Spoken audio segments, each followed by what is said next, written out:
नोरमा group, जो सोचता है वो करता है। आपके अपने सपनों का आशियाना। नमस्कार, मैं विकास सिंह और आप देख रहे हैं भारत लाइव। देखिए, आज बिहार सरकार के मंत्री नीरज बबलू ने बड़ा बयान दिया। उन्होंने साफ तौर पे मल्लाहों को निशाना साधा और इससे पहले ही अमित शाह ने विवादित बयान देकर तूफान जो है वो खड़े कर दिया था। लेकिन बिहार में इस वक्त एनडीए का बड़ा बयान मल्लाहों पर आया है और उन्होंने साफ तौर पे मल्लाहों का साथ छोड़ने का निर्णय बना लिया है। तो आखिरकार इसके पीछे की बड़ी वजह क्या है और इस बयान को मल्लाह समाज और मल्लाह समाज के सन ऑफ मल्लाह कहलाने वाले मुकेश सहनी की पार्टी कैसे ले रही है महागठबंधन, इस पर क्या कुछ कहेगी, तो हम इन्हीं मुद्दों पर बात करेंगे। और बात करने के लिए इस वक्त हमारे साथ में वीआईपी पार्टी के राष्ट्रीय प्रवक्ता देव ज्योति जी हैं। स्वागत है देव ज्योति जी। जी नमस्ते, प्रणाम। नीरज बबलू का जो बयान आया है, इस वक्त आप उस बयान को कैसे ले रहे हैं? क्योंकि उन्होंने तो साफ तौर पे कहा कि मल्लाहों का चक्कर छोड़ दो, तैर कर दरिया को पार करो। देखिए, जिस तरह से लोकसभा में भारतीय जनता पार्टी के वरिष्ठ नेता आदरणीय अमित शाह जी ने जिस तरह से बाबा भीमराव अम्बेडकर साहब को अपमान किया जी, वो अपमान से जो है बाबा भीमराव अम्बेडकर साहब का जो संविधान जो हम लोग बार बार बोल रहे थे 2024 के चुनाव में, हमारे आदरणीय नेता सन ऑफ मल्लाह मुकेश सहनी जी और नेता विरोधी दल आदरणीय तेजस्वी प्रसाद यादव जी 250 सभा करके एक ही बात हम लोग बार बार कह रहे थे कि संविधान खतरे में है। तो ये साबित हो गया कि भारतीय जनता पार्टी जो है दलित विरोधी पार्टी है और किस तरह से वो दलितों को, अति पिछड़ों को किस तरह से वंचित करेगी और बड़े लोगों को, अदानी हो या अंबानी हो, ऐसे लोगों को बढ़ावा देगी और गरीब और दलित पिछड़े लोगों को जो है किस तरह से शोषण करेगी। ये उनके बयान से पूरा साबित हो गया। आज संविधान भी जो है हम लोग का सुरक्षित नहीं है। जो बाबा भीमराव अम्बेडकर साहब ने जो संविधान को बनाया, उस संविधान को भी जो है ये फेरबदल करना चाहते हैं भारतीय जनता पार्टी के लोग। जी। लेकिन अगर हम बिहार में बात करें, उस पर तो जंग एक तरफ चल ही रही है। महागठबंधन लगातार हमले कर रहे हैं, इंडिया गठबंधन। लेकिन बिहार में नीरज बबलू ने जो बयान दे दिया है आप लोगों को नीरज लेकर। बबलू जी का बौखलाहट है। इस बार वो अंतिम बार जो है बनेंगे विधायक। जी, फिर उनको जाके उनको व्यापारी करना पड़ेगा और घूमना पड़ेगा। आज जिस तरह से हमारे आदरणीय नेता सन ऑफ मल्लाह मुकेश सहनी जी ने सीमांचल और मिथिलांचल में जिस तरह से एक वीआईपी है, उसकी बौखलाहट है। आज मिथिलांचल में जिस तरह से हम लोग राजनीतिक, आज के दिन में राजनीतिक में जो जबरदस्त राजनीतिक रूप में जो है वीआईपी का जो है वहाँ डंका बजेगा, इंडिया गठबंधन का डंका बजेगा। उसके लिए इंडिया गठबंधन काम कर रही है और हमारे आदरणीय नेता सन ऑफ मल्लाह मुकेश सहनी जी भी मिथिलांचल से आते हैं। और नीरज बबलू जी को ये पता होना चाहिए कि जिस समय सीमांचल और मिथिलांचल साल का 6 महीना डूबा रहता है, यही निषाद और मल्लाहों का जो है लोग जो हैं और निषाद समाज जो है उनको है और डूबने के बाद उन्हीं को तैर के कैसे उनको निकाला जाए और उनको एक सहारा दिया जाए और किस तरह से उनको वहाँ पे सहायता पहुंचे, इसके लिए निषाद समाज और मल्लाह समाज काम करती है और आगे भी करता रहेगा। अभी मुजफ्फरपुर में एयरफोर्स का हेलीकॉप्टर डूब गया था। जी, आप लोगों ने देखा होगा इस बार बाढ़ में। जी, तो सबसे पहले निषाद समाज का लोग आया वहाँ पायलट को जान बचाने के लिए और पायलट का जान भी बचा। और हमारे आदरणीय नेता सन ऑफ मल्लाह मुकेश सहनी जी ने जितने निषाद समाज के लोग थे सबको जाके वहाँ पे पुरस्कार भी दिया और सम्मानित भी किया। और जो जहाँ तक हो सकता है वो खड़ा होके वहाँ हजारों लोगों की भीड़ थी, उसके बीच में काफी लोग उत्साहित हुए।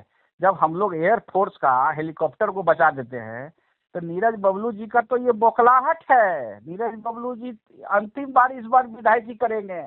इस बार विधानसभा में आवाज नहीं उठा पाएंगे। इस बार भी उस जगह से छातापुर से जो है वीआईपी पार्टी है प्रतिनिधि जो करेगा, प्रतिनिधि वहीं पर जाके वीआईपी पार्टी जो है विधानसभा में आवाज को बुलंद करेगा। नहीं तो एक बात समझ में नहीं आ रहा है देव ज्योति जी कि आप लोग कौन सा तूफान लाने वाले हैं जिसको लेकर ये अभी से घोषणा कर रहे हैं कि तूफानों से आंख मिलाओ, सैलाबों पर वार करो, तो आप लोग कौन सा तूफान लाने की तैयारी कर रहे हैं? देखिए, ये लोग मुसलमान भाइयों को पाकिस्तान भेजने की बात करते हैं और इनको अभी राहत इंदौरी साहब का शेर याद आ रहा है। सोचिए कि किस मानसिकता के लोग हैं ये लोग, सत्ता पाने के किस हद तक गिर सकते हैं। एक तरफ मुसलमान भाइयों को बोलते हैं ये कि पाकिस्तान भेज देंगे, हिंदुस्तान के मुसलमानों को पाकिस्तान भेजेगा है, भाजपा का बयान आता है, और एक तरफ राहत इंदौरी साहब का बयान लिख रहे हैं। तो जनता सब जान चुकी है। इस बार बिहार विधानसभा में है जो है यहाँ तेजस्वी प्रसाद यादव और हमारे आदरणीय नेता सन्नत मला मुकेश सहनी जी और माले का समर्थन से हम लोग जो है सरकार बनाएंगे और बिहार की 2025 में सेवा करेंगे।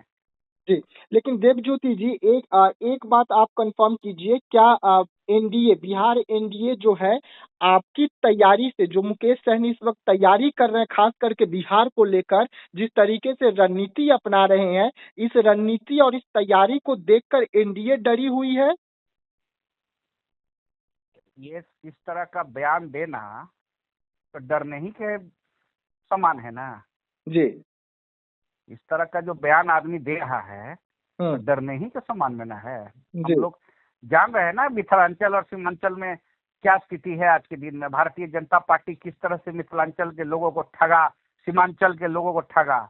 जी। आज जिस तरह से बीजेपी ने, एनडीए ने ठगा है, उस तरह से हम लोग जो है पूरी तरह से तैयार हैं और मुझे पूर्ण विश्वास है जनता जो है सीमांचल और मिथिलांचल की महान जनता जो है वीआईपी पार्टी का, राष्ट्रीय जनता दल का, सीपीआई माले का, ये तीनों पार्टियों का समर्थन करेगी।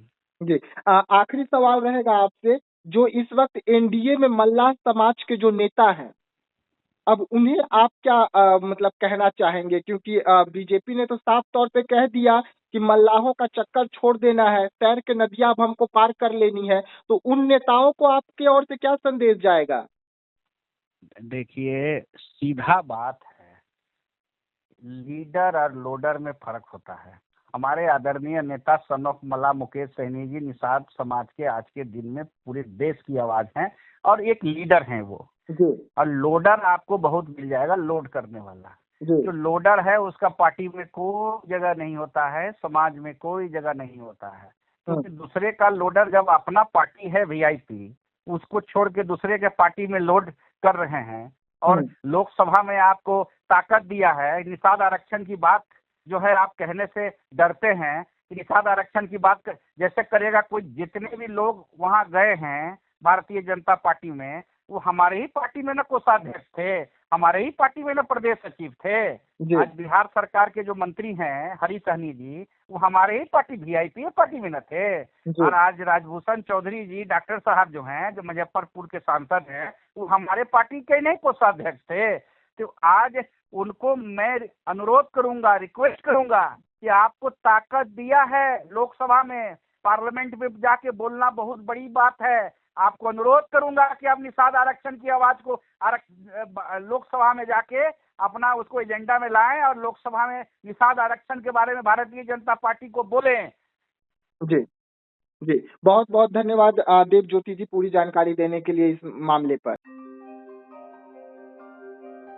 आपके सपनों को हमने सजाया है, ई होम्स पैनोरामा को हमने बनाया है। ई होम्स मेरा एक सपना था जिस पे मैं पिछले 4 साल से काम कर रहा था।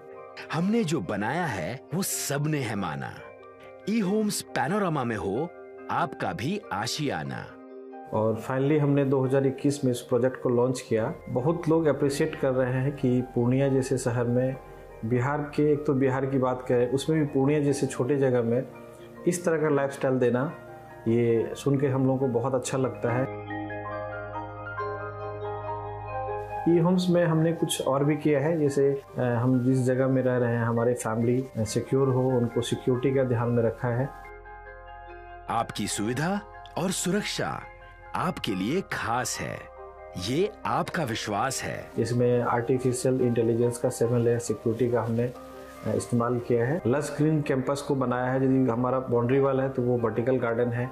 ये जितनी भी फैसिलिटी होता है एक इंटरनेशनल टाउनशिप में ई होम्स है, ये हम लोग विश्वास नहीं कर पा रहे हैं। जो भी हमारे मित्र दोस्त या जो भी हमारे बाहर के बायर आते हैं तो हम लोगों को बहुत अच्छा सुनने को मिलता है और बहुत अच्छा क्रेडिट मिल रहा है। वो सारा हमने सिर्फ एक बिल्डिंग नहीं बनाया, हमने एक बहुत अच्छा लाइफस्टाइल दिया ई होम्स में, और मेरा एक सपना था जिसको मैं आज फुलफिल होते हुए देख पा रहा हूँ। ये आपका आवास है।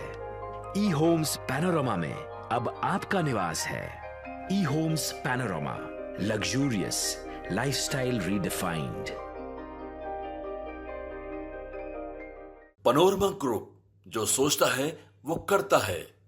अगर ये वीडियो पसंद आई और वह बिहार के राजनीति और बिहारियत से सरोकार रखेनी तो सब्सक्राइब बटन दबा के चैनल के सब्सक्राइब कर ली। ओजे एगो घंटी बा, ओकरा बटन दबा देला से कुल सटीक और मारक खबर रुआ मुफ्त में मिल जाई।